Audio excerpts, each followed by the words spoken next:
নমস্কার বন্ধুরা, হৃদয় ও মনের হদিশ চ্যানেলে আপনাদের সবাইকে স্বাগত। আজকে আমরা হাজির হয়েছি এমন একটা বিষয় নিয়ে কথা বলার জন্য, যে বিষয়টি আপনারা সোশ্যাল মিডিয়াতে প্রায়শই দেখেন এবং সেই অনুযায়ী আপনারা আপনাদের নিজেদের জীবনে সেগুলো প্রথিত করেন, সেই অনুযায়ী অভ্যাস শুরু করেন। আমরা বলছি সেই কথাটা, সেই বিষয়টা, সেটা হচ্ছে সেলফ কেয়ার, নিজেকে পরিচর্যা করা।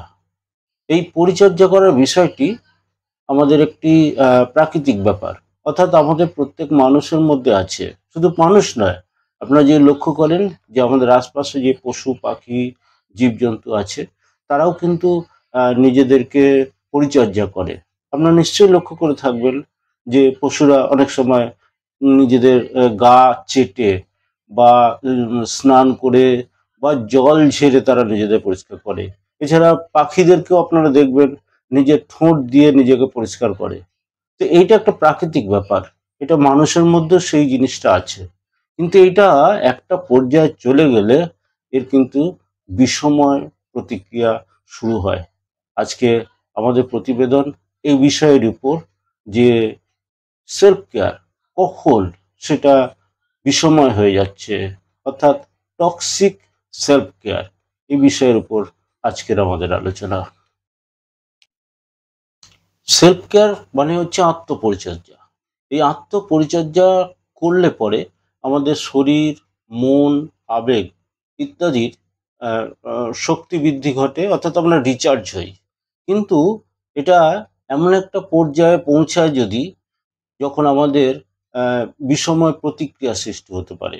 আর এই বিষময় প্রতিক্রিয়া সৃষ্টি হলে আমাদের কি করা উচিত সেটা আমরা এই প্রতিবেদনে জানবো, এবং এটাও জানবো যে কোন পর্যায় পর্যন্ত গেলে এর থেকে এই সেলফ কেয়ারের মাধ্যমে আমরা সবচাইতে বেনিফিটেড হব, সবচাইতে ভালো ফল পাবো।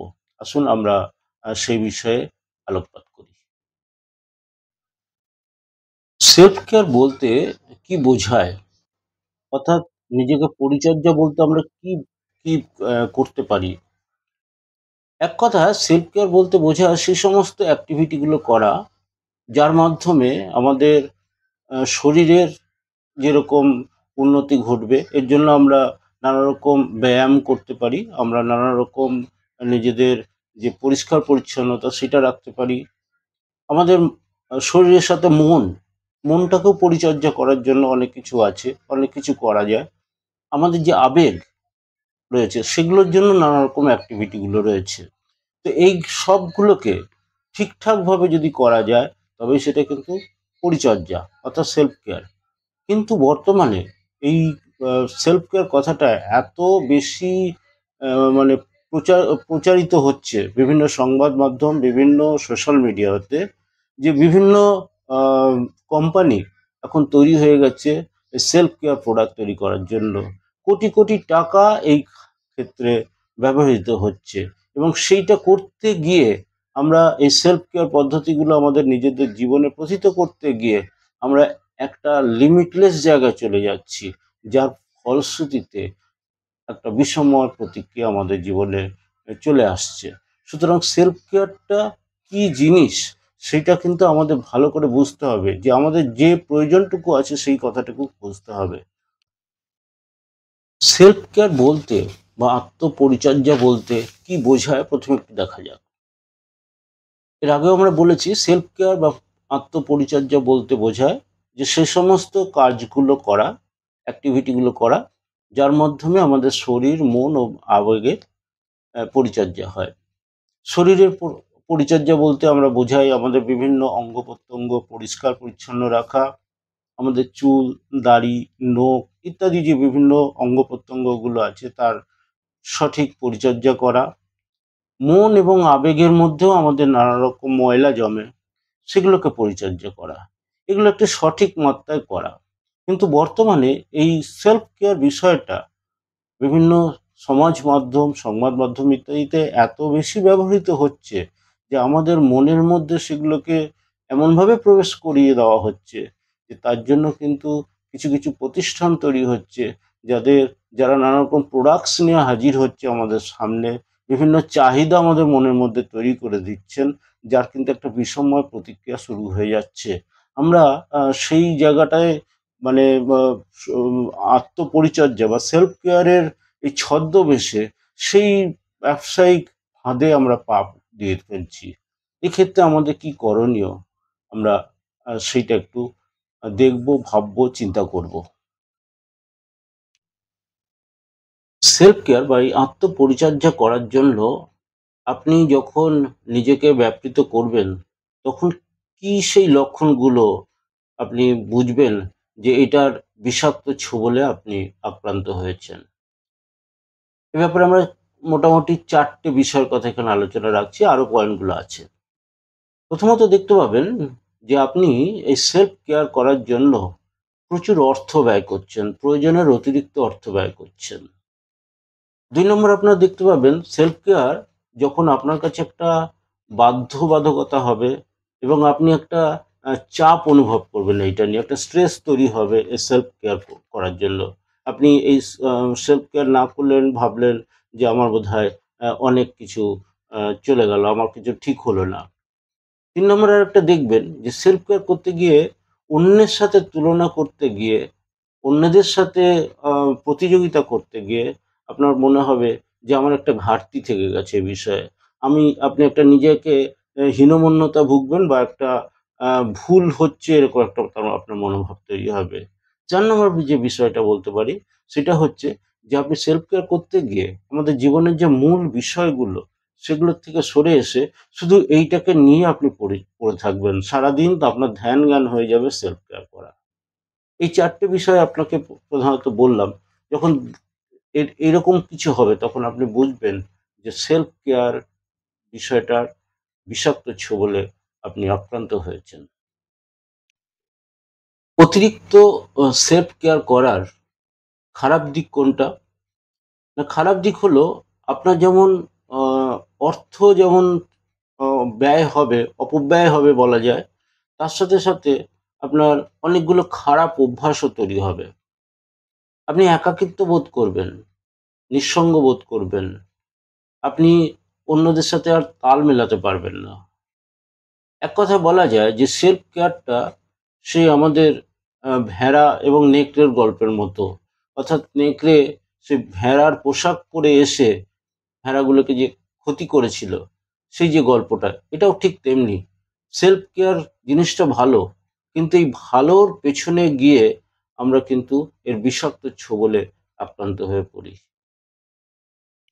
তাহলে আমরা কিভাবে সেলফ কেয়ার বা আত্মপরিচর্যা করব? এক্ষেত্রে ১ম এ আপনারা যেটা করবেন যে ১ম এ আপনার নিয়ন্ত্রণ রাখতে হবে। অর্থাৎ আপনি সেলফ কেয়ারটা যখন করবেন নিজের উপর পুরোপুরি বশ থাকবে যে আমি কতটা করব, কোন জায়গায় কতটা করব সেটা প্রয়োজন বুঝে করবেন। সেলফ কেয়ার দরকার আছে সেটা করবেন, কিন্তু সেই মাত্রাটা আপনার কাছে বজায় রেখে নিয়ন্ত্রণাধীন থেকে, নিয়ন্ত্রণের বাইরে গিয়ে নয়। আপনি যে প্রোডাক্টস গুলো ব্যবহার করবেন, এখন সেলফ কেয়ার বিভিন্ন প্রোডাক্টস গুলো আছে, সেটা সঠিক মাত্রায় ব্যবহার করবেন। অর্থাৎ কিনা যতটুকু দরকার ততটুকুই নেবেন। অতিরিক্ত মাত্রায় নেবেন না। আরেকটা বিষয় হচ্ছে যে সেলফ কেয়ার করতে গিয়ে আপনি আপনার পরিবার পরিজনদের কাছ থেকে নিজেকে দূরে সরিয়ে নেবেন না। অর্থাৎ সারাদিন ধরে নিজেকে নিয়েই পরিচর্যা করে যাচ্ছেন, এইটা যেন না হয়। আপনি কিন্তু সরে আসবেন। যখন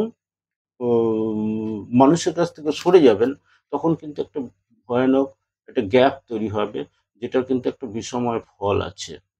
মোটামুটি এগুলো বলা হলো যাতে আমরা সেলফ কেয়ারটাকে সঠিকভাবে, সঠিক মাত্রায় ব্যবহার করতে পারি।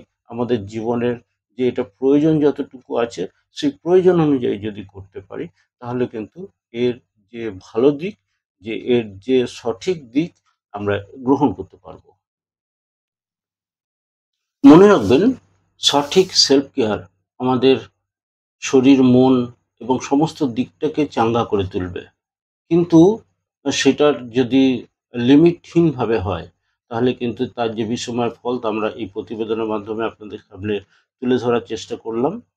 বর্তমানে সারা পৃথিবীতে যে সোশ্যাল মিডিয়া আমাদের রয়েছে, তাতে আমরা অনেকক্ষণ ধরে থাকি, বিশেষত নিউ জেনারেশন এখন বেশি থাকে, তারা কিন্তু এই ফাঁদে পড়ছে। অর্থাৎ সেলফ পরিচর্যা করবার অভিপ্রায় নিয়ে তারা যাচ্ছে, কিন্তু তার যে বিষময় ফল সেইটা না বুঝে তারা এর ফাঁদে পড়ছে এবং এই সেলফ কেয়ার করতে গিয়ে তারা পরিবার পরিজনদের কাছ থেকে দূরে চলে যাচ্ছে এবং এই সংখ্যাটা দিনকে দিন বাড়ছে। যদিও এটা ভয়াবহ আকার এখনো আসেনি, কিন্তু এর সংখ্যাটা ক্রমবর্ধমান।